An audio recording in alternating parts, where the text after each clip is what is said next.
dizer assim, aquilo que Deus está falando, a mensagem do Apocalipse, né, a profecia. Então você precisa entender os símbolos, tá? Os irmãos que já fizeram aí a escola ministerial já há muitos anos, vão ter uma maior facilidade, né, de entender, porque a gente já viu muita coisa, tá?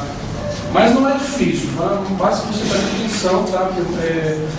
Para você entender, tá?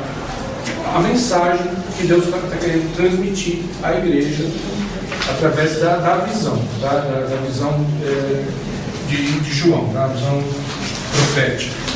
Vamos abrir então a apostila na página 13.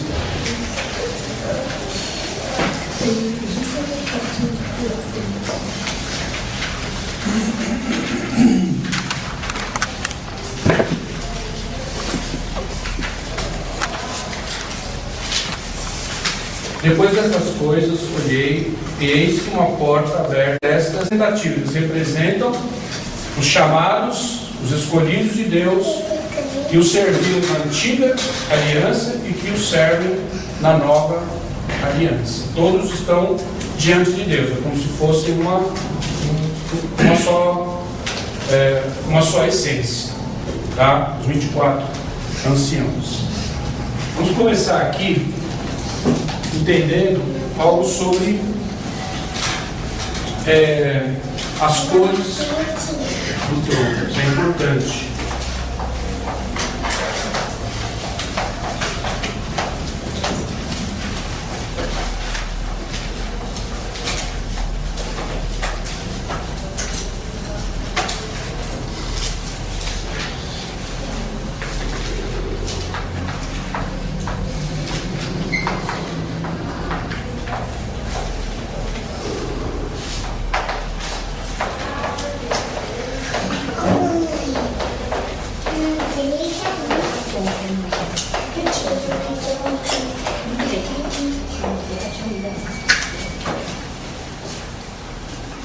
As cores do trono é uma pontuada sessão, tá?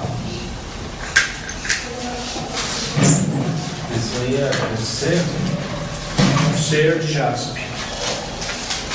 Na verdade, ele era como o jaspe, né? É a descrição de João.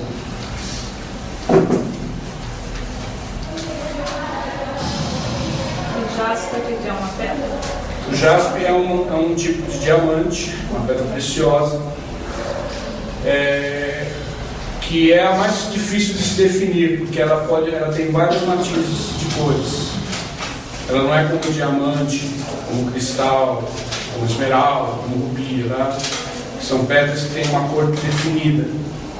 O jaspe é a pedra mais indefinida. Ela tem um brilho opaco, mas extremamente que reflete a luz de maneira muito, muito intensa.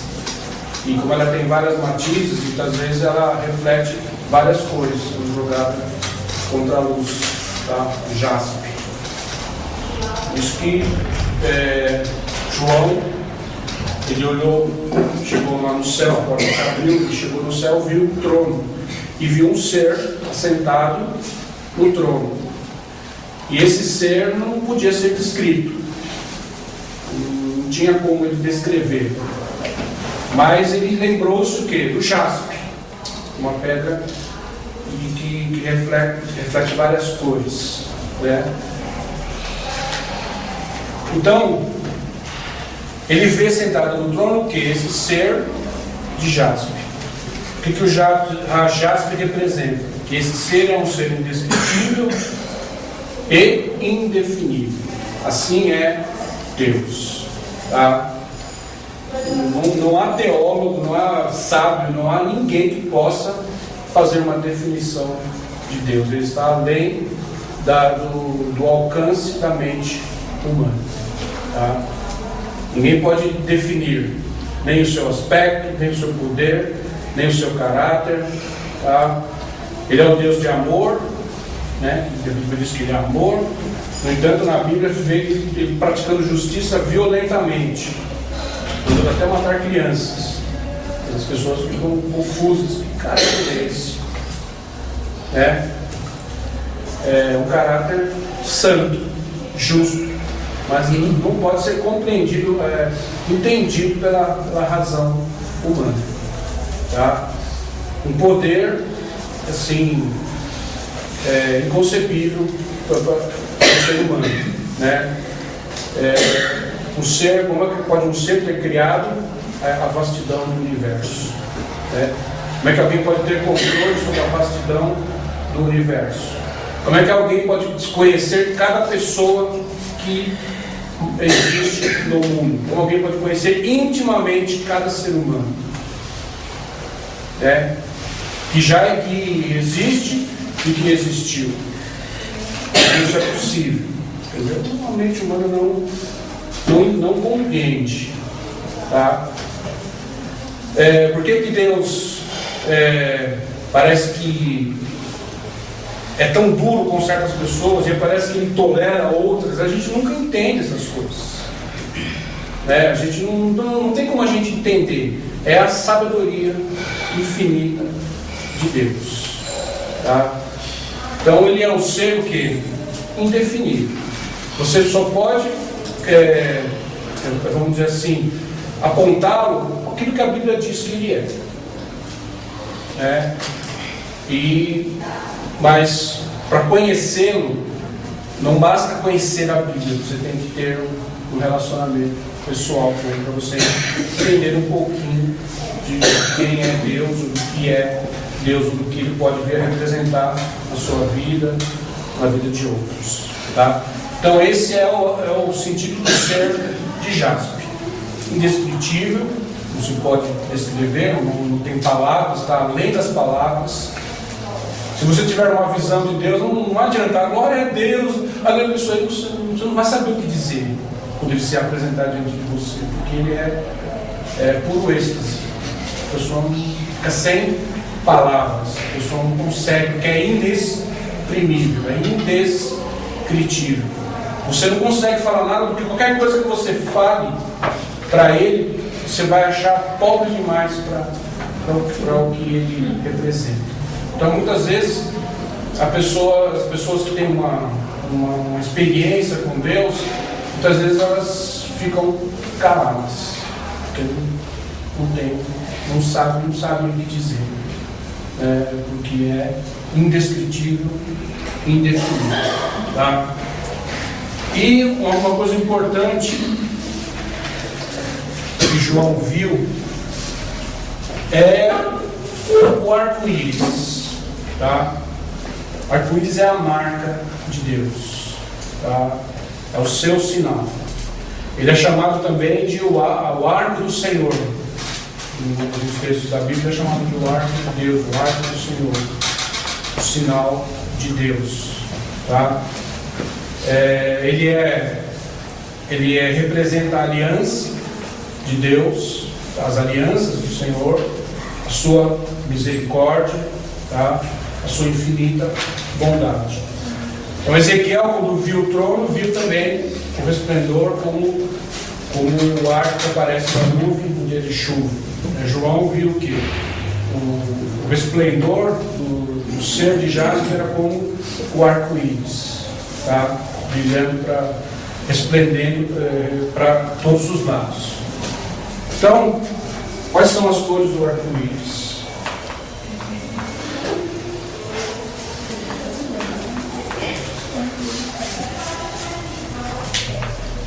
Esse é o ponto B? Ainda é o ponto.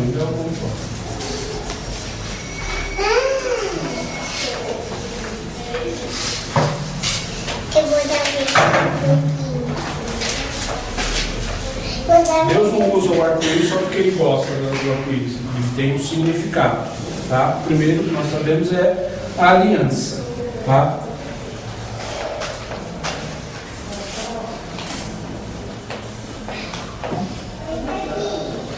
Uma coisa que as pessoas muitas vezes não compreendem, não entendem, é que Deus, Ele trata com o ser humano por alianças. Tá? Ele não age no sentimento do momento, ou naquilo que ele acha que deve fazer na hora, alguma coisa assim. O Senhor faz o quê? Uma aliança com o ser humano, um pacto, né? E ele vai tratar o ser humano conforme aquele pacto, ele não sai fora. Num pacto, numa aliança, tem a parte de Deus e tem a parte do ser humano. Então muitas pessoas não entendem, porque certas coisas não acontecem em suas vidas, os problemas que enfrentam não são resolvidos rapidamente, alguma coisa assim, ou porque eles sofrem certas coisas, certos reveses, tal. Porque pode ser que ele não esteja cumprindo a sua parte da aliança. Qual é a aliança mais conhecida? Nós falamos sempre. Aliança do dízimo. Aliança. Bom, a principal de todas, lá com certeza, é a aliança da graça, da salvação. Tivemos a aliança da lei, tá? E temos a aliança do dízimo, e outros tipos de alianças. Já são pactos que se fazem entre o ser humano e Deus, onde Deus cumpre a sua parte e o ser humano tem que cumprir a dele. A Bíblia diz que Deus é fiel, a fidelidade é intrínseca ao seu caráter, mas o ser humano muitas vezes dá para trás, né? E quando o ser humano não cumpre a sua parte do pacto, da aliança, não se cumpre a promessa, né? Que faz parte daquela aliança. Toda aliança tem a parte de um, a parte de outro, os deveres de cada um e uma promessa que Deus faz relacionada àquela aliança, tá? E a promessa não se cumpre porque o ser humano muitas vezes falha na sua parte do pacto, tá?